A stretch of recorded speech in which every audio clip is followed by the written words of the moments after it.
अंग्रेजी भारतीय सेना में चर्बी वाले कारतूसों से चलने वाले एनफील्ड राइफल को शामिल किया गया।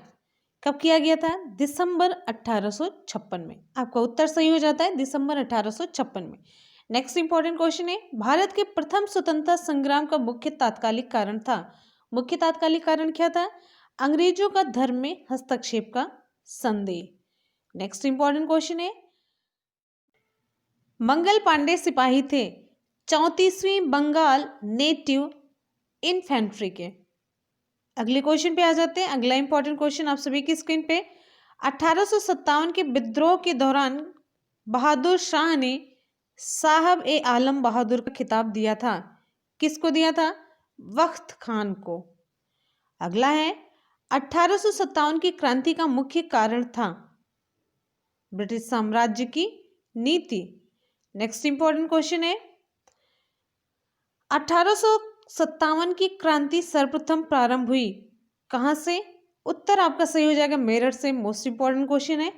अगले क्वेश्चन पे आ जाते हैं। अगला इंपॉर्टेंट क्वेश्चन आप सभी की स्क्रीन पे, 1857 के स्वतंत्रता संग्राम से संबंधित पहली घटना थी कौन सी? सैनिकों का दिल्ली से लाल किले पर पहुंचना। नेक्स्ट है, 1857 के स्वाधीनता संग्राम का प्रतीक क्या था? कमल और रोटी।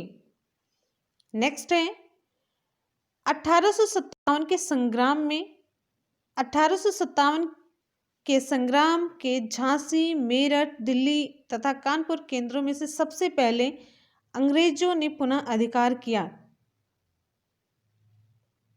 कहां पर? दिल्ली पर। नेक्स्ट है, 1857 के स्वाधीनता संघर्ष की वीरांगना महारानी लक्ष्मीबाई की जन्मस्थली कहां पर है? उत्तर आपका सही हो जाएगा वाराणसी। नेक्स्ट है, 1857 के बरेली विद्रोह का नेता था। बरेली विद्रोह का नेता कौन था? उत्तर आपका यहाँ पे सही हो जाएगा क्या? खान बहादुर। नेक्स्ट है, महारानी लक्ष्मीबाई की समाधि कहाँ पर स्थित है? बहुत ही बढ़िया और इंपॉर्टेंट क्वेश्चन है। उत्तर आपका यहाँ पे सही हो जाएगा ग्वालियर। ध्यान दीजिएगा, रानी लक्ष्मीबाई को अंतिम युद्ध में सामना करना पड़ा था किसका? ह्यूरोज का। अगला इंपॉर्टेंट क्वेश्चन है,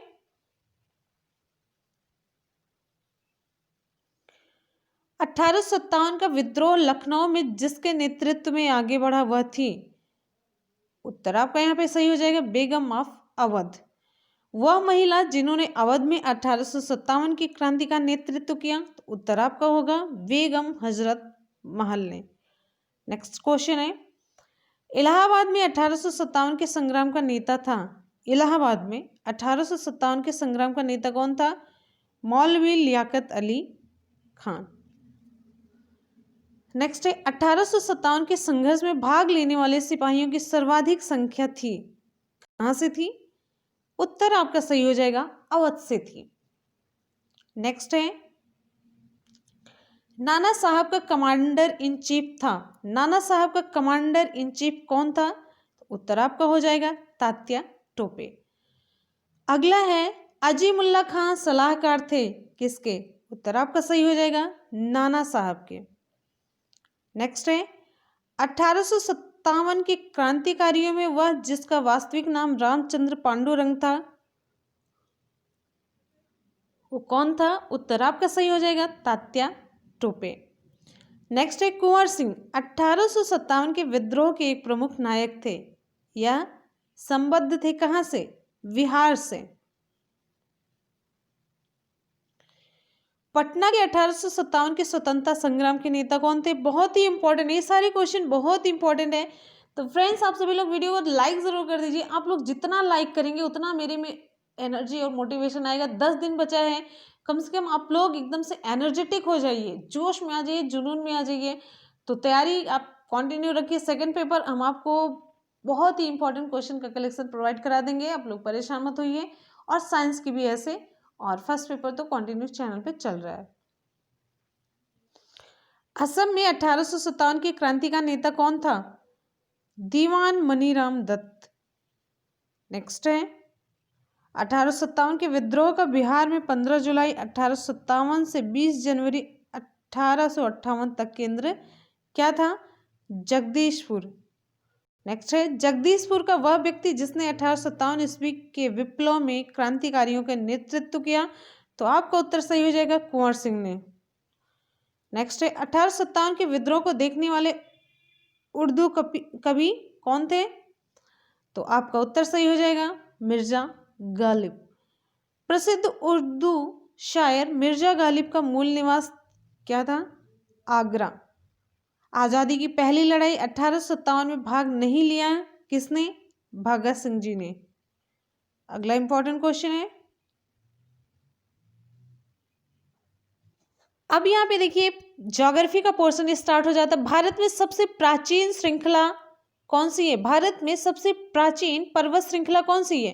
देखिए मोस्ट इंपॉर्टेंट क्वेश्चन है, ये खूब पूछा जाता है। तो उत्तर आपका सही हो जाएगा अरावली। ध्यान दीजिएगा, नोट कर लीजिएगा, आपको कॉपी और पेन के साथ बैठना होता है। जब भी आप वीडियो देख रहे हो वनडे एग्जाम टारगेट चैनल पे, तो आप लोग पेन और नोट्स के साथ जरूर बैठा करिए। जो इंपॉर्टेंट लगे आप लोग तुरंत नोट करिए, जो भी इंपॉर्टेंट लगे सब कुछ आप नोट करते चलिए। नेक्स्ट है राजस्थान, हिमाचल प्रदेश, ओडिशा और आंध्र प्रदेश राज्यों में से अरावली श्रेणियां स्थित हैं कहाँ पर। राजस्थान में। क्वेश्चन पूछा गया है राजस्थान, हिमाचल प्रदेश, ओडिशा और आंध्र प्रदेश राज्यों में से अरावली श्रेणियां स्थित हैं कहाँ पर। उत्तर आपका सही हो जाएगा राजस्थान में। दक्षिण भारत की सबसे ऊंची चोटी, बहुत ही बढ़िया मोस्ट इंपॉर्टेंट क्वेश्चन है। दक्षिण भारत की सबसे ऊंची चोटी कौन सी है। अनाईमुडी। आपका उत्तर सही हो जाएगा अनाईमुडी। अब यहाँ पे देखिए भारतीय प्रायद्वीप की सबसे ऊंची चोटी कौन सी है। तो इस तरीके के क्वेश्चन में भी उत्तर आपका अनाईमुडी ही सही होगा। नर्मदा एवं तापी नदियों के मध्य स्थित है। मोस्ट इंपॉर्टेंट क्वेश्चन है, नर्मदा एवं तापी नदियों के मध्य स्थित है सतपुड़ा श्रेणियां। नेक्स्ट क्वेश्चन है उत्तर से शुरू कर दक्षिण की ओर पहाड़ियों का सही अनुक्रम है। नन्नामलाई पहाड़ियां, जवादी पहाड़ियां, फिर नीलगिरी पहाड़ियां, अन्नामलाई पहाड़ियां। इस तरीके से है सही अनुक्रम अगर आप उत्तर से दक्षिण की ओर जा रहे हैं। पूर्वी घाट और पश्चिमी घाट कहाँ पर मिलते हैं। मोस्ट इंपॉर्टेंट क्वेश्चन है, पूर्वी और पश्चिमी घाट दोनों कहाँ पर मिलते हैं। नीलगिरी पहाड़ियों में। बहुत ही बढ़िया और रिपीटेड क्वेश्चन है, बहुत इंपॉर्टेंट है ये।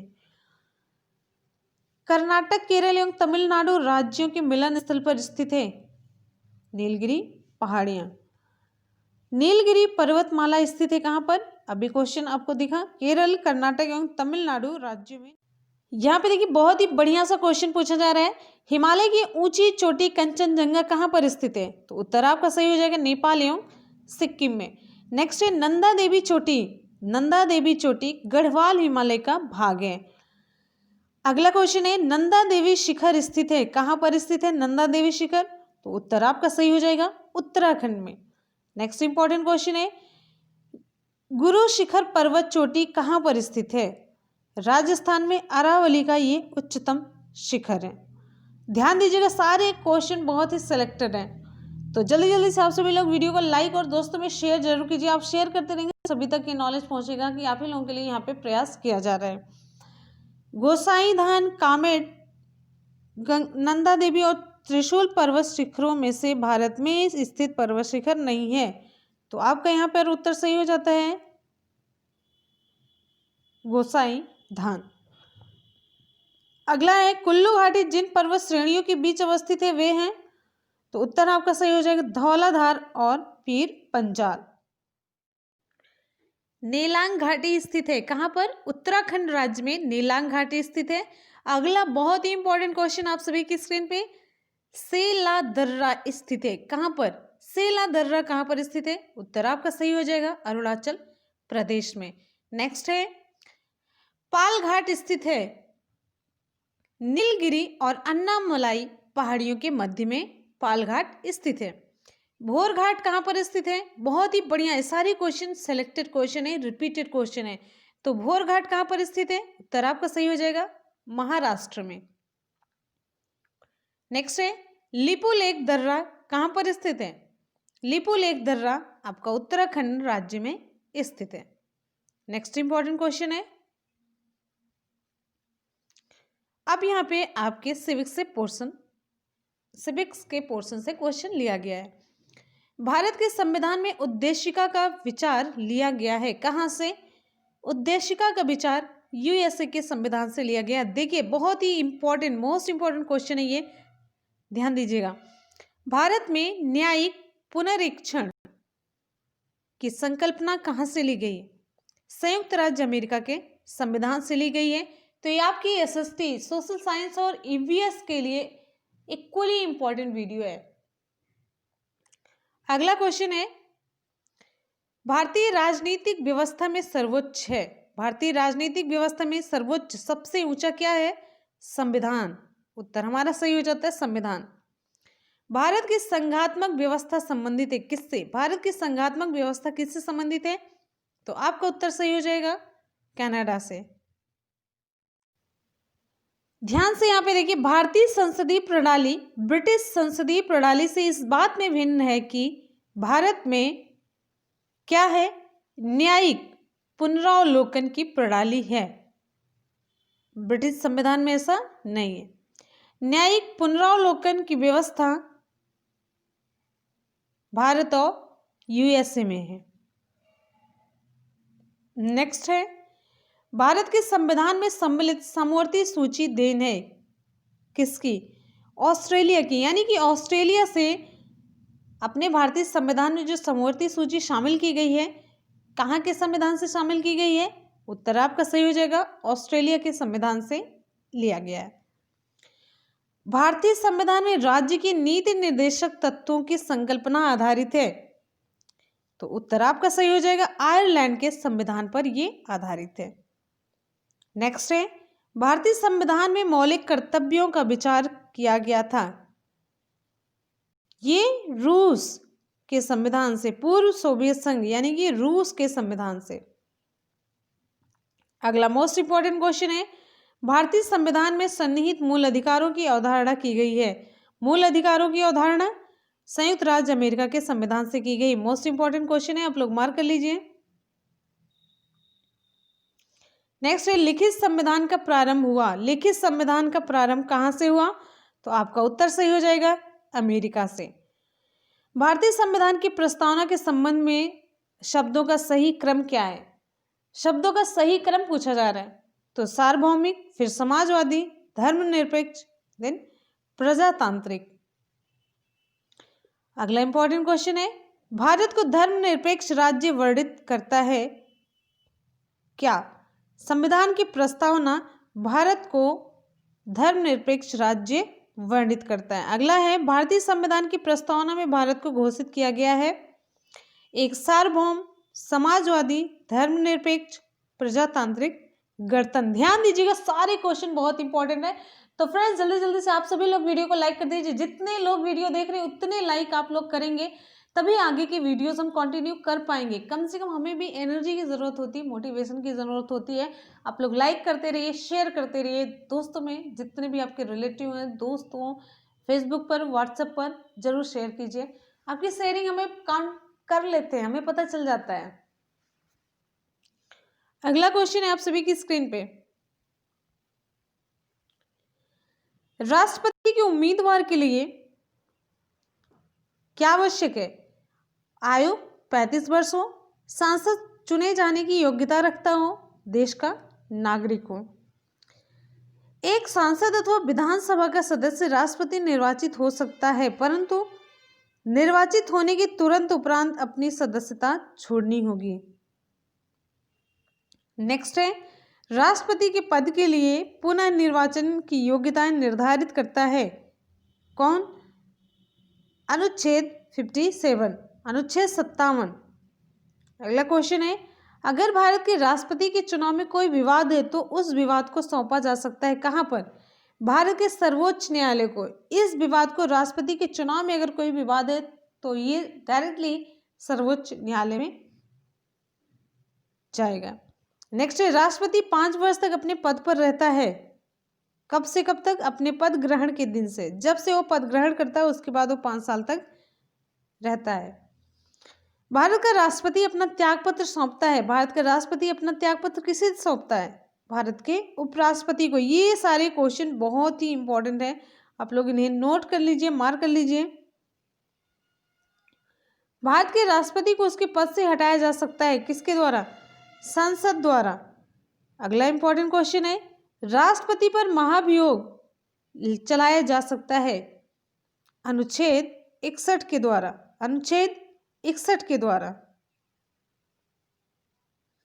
अगले क्वेश्चन पे आ जाते हैं, राष्ट्रपति पर महाभियोग का आरोप लगाया जा सकता है संसद के किसी भी सदन के द्वारा। संसद के किसी भी सदन के द्वारा राष्ट्रपति पर महाभियोग का आरोप लगाया जा सकता है। नेक्स्ट है, भारत के राष्ट्रपति पर महाभियोग चलाने के लिए आवश्यक है कम से कम 14 दिनों की पूर्व सूचना। बहुत ही बढ़िया और सारे सिलेक्टेड क्वेश्चन आपको यहाँ पे देखने को मिल रहे हैं। भारत के राष्ट्रपति के निर्वाचक गण का तो भाग है, परंतु उसके महाभियोग अधिकरण का भाग नहीं है राज्यों की विधान सभाएं। अगला क्वेश्चन है, राज्यसभा का बहुत इंपॉर्टेंट क्वेश्चन है, ये घुमा के पूछा गया है कि कौन कौन से लोग इसमें पार्टिसिपेट कर सकते हैं।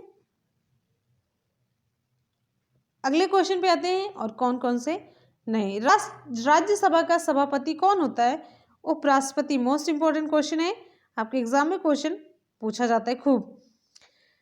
एक ही अध्यक्षता ऐसी के द्वारा होती जो उसका सदस्य नहीं होता है, तो उत्तर आपका सही हो जाता है राज्यसभा। दो महानुभाव उपराष्ट्रपति बनने से पूर्व राजदूत अथवा उच्चायुक्त के पद पर रहे। कौन कौन से? डॉक्टर एस राधाकृष्णन और वीवी गिरी।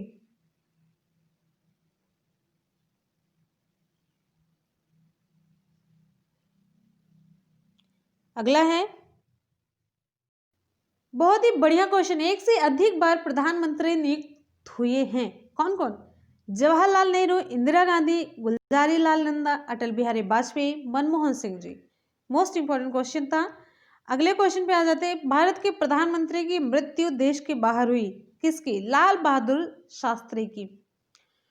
तो फ्रेंड्स, यहाँ पे हो जाते हैं आपके पूरे क्वेश्चन कंप्लीट। वन लाइनर आपने देखा किसका? एसएसटी का, सोशल साइंस स्टडीज का इंपॉर्टेंट क्वेश्चन था ये। अगर एसएसटी की बात हो तो साथ साथ में आपके ईवीएस के लिए भी ये इक्वली इंपॉर्टेंट होता है। आप सभी ने क्वेश्चन देखा होगा तो आप लोगों को समझ में आ गया। तो ईवीएस और एसएसटी में ज़्यादा डिफरेंस कुछ नहीं है। और आज चलते हैं आज के सवाल की तरफ। मौलिक कर्तव्यों को, भारत के संविधान में मौलिक कर्तव्यों को कहाँ से लिया गया है? आप लोगों को कमेंट सेक्शन में कमेंट करके फटाफट से बताना है। जितनी